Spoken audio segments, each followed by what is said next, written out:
With me now, as you saw in the wide shot, is a person who you would have recognized, and then you would have said, ah, they've brought somebody new, and aha, you would be right. Please join me in welcoming from the Emergency Food Network, the CEO, Michelle Douglas. Welcome, my dear. Happy holidays. So nice to see you. It's great to have you here. You brought with you a woman who I got to meet a couple of months ago, and her smile. We were in this huge EFN Gala, Sharon McGavick type auditorium, and it lit up the room. I'm talking about Leanna Olds. Let's put it together. You are their new deputy director. Thank you so much. Welcome to CityLine. You know, like I said, this smile, I'm never going to see her again because she's going to say, she's going to go, well, you've got Leanna now. I don't have to carry on the legacy of Illumination. You've got this. Well, I am very lucky. You are very, very lucky. So let's get into these questions because time flies on the comfy couch. So Michelle, when we talk about the need for food assistance in terms of what's a snapshot, what does it currently look like in Pierce County? And this is where I always brace myself and try not to cry. Yeah, you know, Amanda, I want to sit here and tell you that it's so much better. And what I'm going to tell you instead is that it's continuing to just rise. So we've seen a 30% increase every month over our numbers from 2022. And I know we all think about COVID as being just this height of time of food insecurity. But what I will tell you is we are so much higher than we were during COVID. And partially that's because there's less supports, right? So there's less programs that are giving out food, there's less rental assistance, there's less utility assistance, all of those things that were really keeping people afloat. But there's more rising costs, there's more, you know, difficulty to get food at an affordable price, higher gas prices, just all of those different things, and the incredible rising rents in Pierce County are all putting us towards this food crisis. And so, you know, the work of Emergency Food Network is to get food to people today. Yep. And what we're seeing is more people than ever need food right now. I think it's also compounded because during this time, we all have memories of dinners with people, or can the two of you close your eyes right now and remember where you sat at the dining room table? Yes. I'm one of 8, and it was the end of the line. One of 4. One of 4. So, yeah, I mean, so it's all, the holidays are all about food. Winter is hibernation and warmth. So it cuts even deeper, at least it feels that way. Yeah, I heard Isabella Wilkinson this morning on NPR say, food is culture. And I always think about that food is home piece, or that it begins and ends with food. And truly, food is where it all starts and ends the day for every one of our community members. It's the great uniter, and the more we can come together and the more we can realize that we're all more alike, the more we can solve this problem of hunger. So when we talk about who is experiencing food insecurity in Pierce County, this is always so eye-opening to me when I ask you to open up the suitcase of hunger and tell me who's in it. Yeah. So who's in it? So 1 in 10 people in Pierce County are hungry. And I want you to just think about 10 people, right? So maybe it's 10 people and it includes your checker at the grocery store, or maybe it includes somebody that you work with.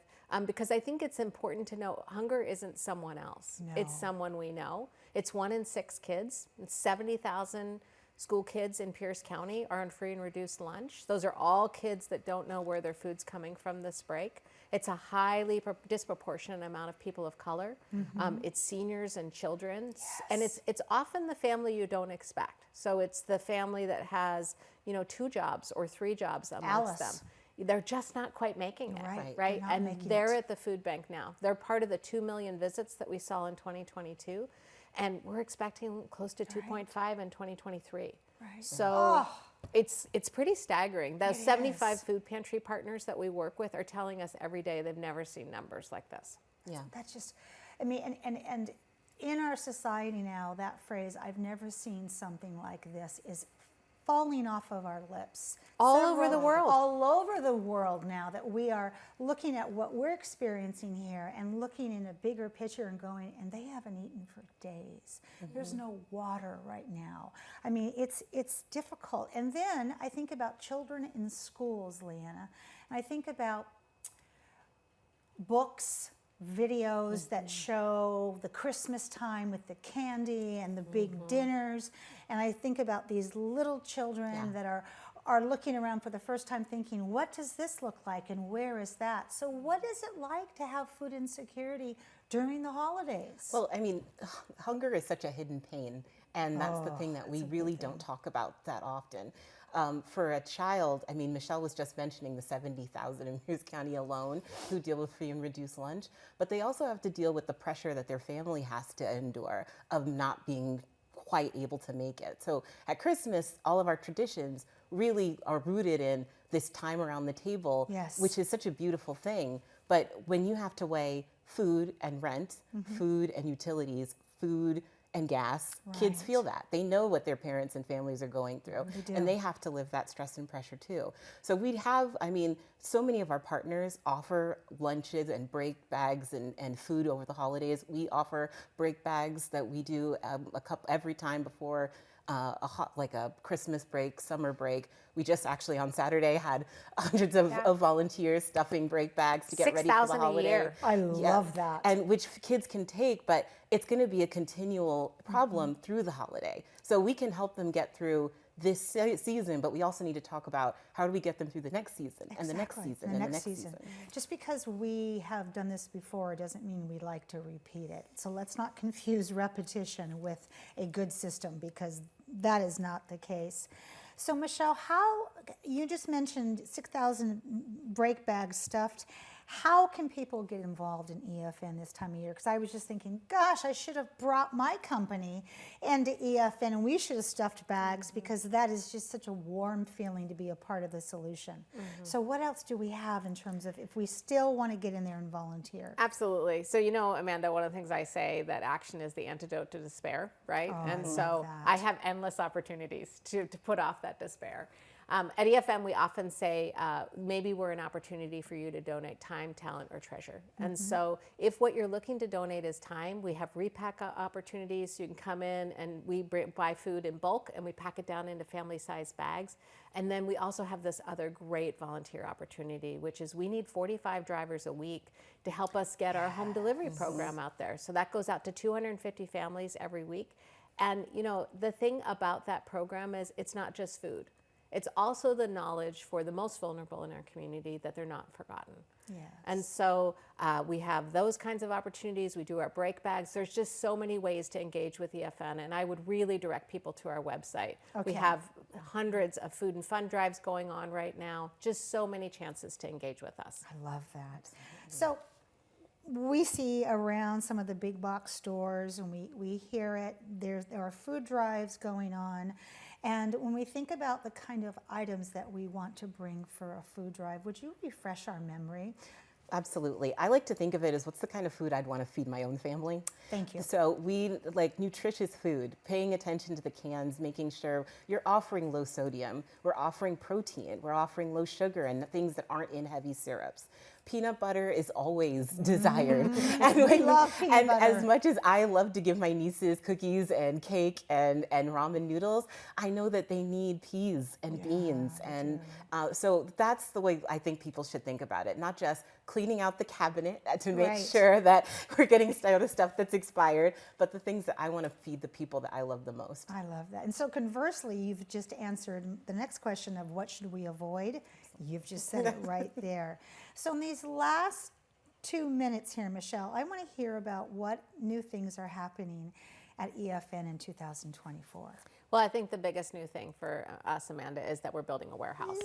Yeah, so we started this effort with incredible foundation and community and City of Tacoma is the sponsor of this, and state and federal support to build a new warehouse. It's 21,500 square feet, and it's going to increase our operating. Look at that right there. It's going to increase our footprint by about 40%.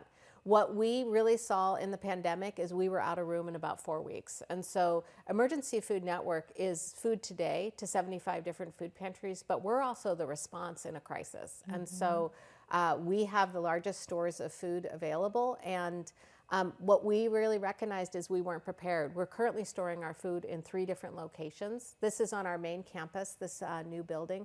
It is just going to be amazing. It's giant. We're calling it the Big Green right now. I love that. But I want to recognize that it took a lot of people to bring this project together. Yes. It took our architects at BCRA, it took Corsmo Construction, and it took incredible fundraising support.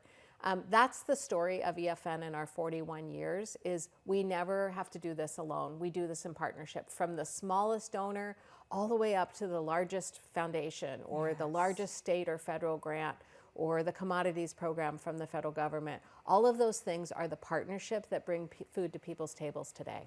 I love that. I want to say thank you to both of you for being here today. And as I say oftentimes when EFN's on the comfy couch, this is a ministry. This is carved into your hearts. And I can't thank you enough for listening to that little voice and encouraging us to view hunger in a way that we can get involved and to, like as you said, time, treasure, talent. That's the holy trinity of what people need. So I love the fact that you guys constantly show us how to get out there, volunteer, and be a part of the solution. So we do it together. We do. And happy holidays. Happy to holidays, both Amanda. of Thank you. You're welcome. When we come back after playing just a little bit of musical chairs, guess what? Janice Lee will be here from Tacoma Urban League. You don't want to miss that. We'll be right back.